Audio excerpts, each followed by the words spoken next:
Here's the easiest, laziest lucid dreaming technique. Right, so this is a little bit special. It's a lucid dreaming technique that is not only easy, it requires virtually no effort. You can try it tonight. It was discovered by one of the leading lucid dreaming researchers, and it actually works. So, if you want to lucid dream tonight, but you don't want to put in too much effort, but you also don't want to try just random nonsense, you want a genuine working technique, then this is the one for you. And even if you're an experienced lucid dreamer, this is really useful to have in your toolkit. The history. If lucid dreaming had a birthday, it would be April the 12th, 1975, because it was on that day that Dr. Keith Hearne in Hull University proved that lucid dreaming was real. And that, for most people, is Keith Hearne's claim to fame. He was the guy who validated lucid dreaming 50 years ago. And that's all very interesting, and you probably know it already, but this isn't the kind of channel that just sticks with surface-level nonsense. We need to go a little bit deeper. Keith, who is a good friend of mine and a friend of the channel, did a lot of other interesting research, and today's technique is based on one of those discoveries. Lucidity. Right, so here's a question. What does the word lucid in lucid dreaming actually mean? What is the definition of lucid? Well, it's actually a bit of a weird word because it has two meanings. In psychological terms, lucid means mental clarity, critical thinking, being present. It's something that is often used in medicine. But in a more poetic sense, lucid also means to fill with light. And it seems like the universe isn't without a sense of irony, because what Keith discovered was that light itself can be a doorway into lucid dreaming. The light switch effect. Have you ever had a dream where you've gone to switch on a light and it just didn't work? Either nothing happened, or the light bulb blew, or the light started flickering. That's the light switch effect. Basically, Keith formalized what people had been noticing for decades, if not longer. Levels of light in dreams just don't act like they should. So, if this were a dream right now, the simple act of something like turning on a torch wouldn't work. And when you start looking at your dreams, you start to notice this absolutely everywhere. A lot of your dreams will be set in dark environments, at nighttime, dusk or dawn, or in poorly lit houses, often with flickering lights. It's one of the fingerprints of dreaming. And when you know this, that's incredibly useful, because if a light starts misbehaving or a light doesn't make sense, that's a clue that you're dreaming, and a very easy way to have a lucid dream. So why does it happen? The science. Well, the incredibly simple answer is that dreams aren't real places. They're simulations created by your brain during REM. And while your brain is an amazing reality simulator, it's not perfect. There are glitches.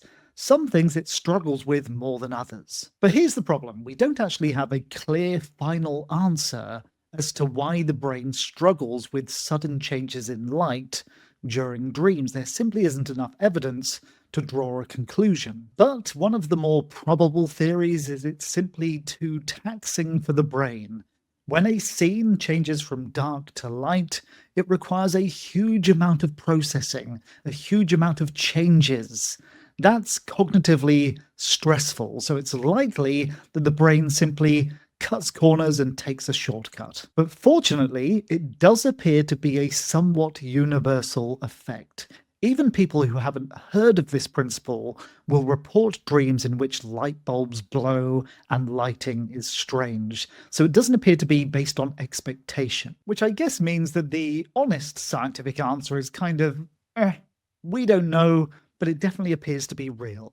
Before I go any further, just a quick thank you to my channel Benefactors. Today's benefactor is Dream Leak, and if you want your name mentioned in the next video, become a channel member and choose Channel Benefactor.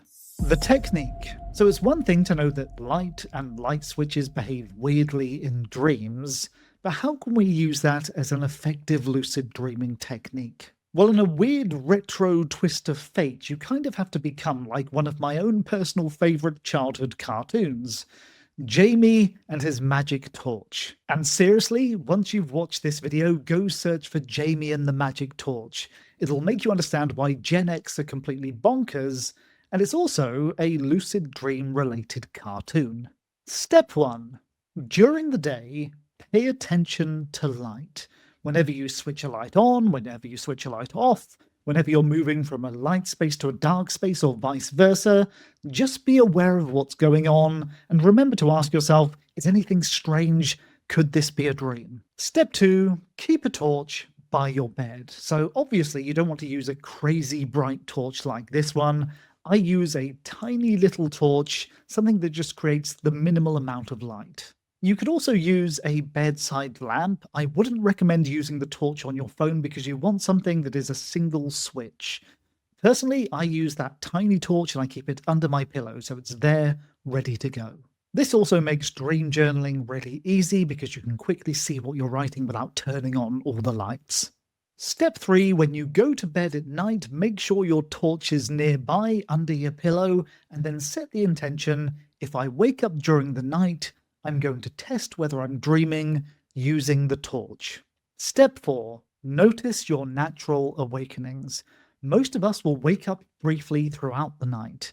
When that happens, resist the urge to just roll over and go straight back to sleep. Try to just catch that moment and be ready. Step 5. Test with the torch. This is super easy, ridiculously easy.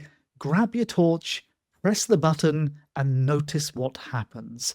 Does the light come on as expected? Does it flicker? Does it not work at all? Step 6. Interpret the results. If the light comes on, you're almost certainly awake, you can go straight back to sleep.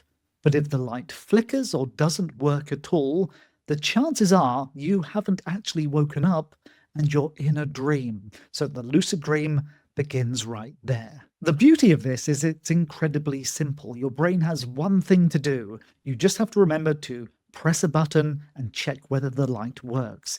Because it's so simple and because you've set the intention at the beginning of the night, it has a very high probability of causing false awakenings and you dreaming about checking, in which case you have a very easy lucid dream.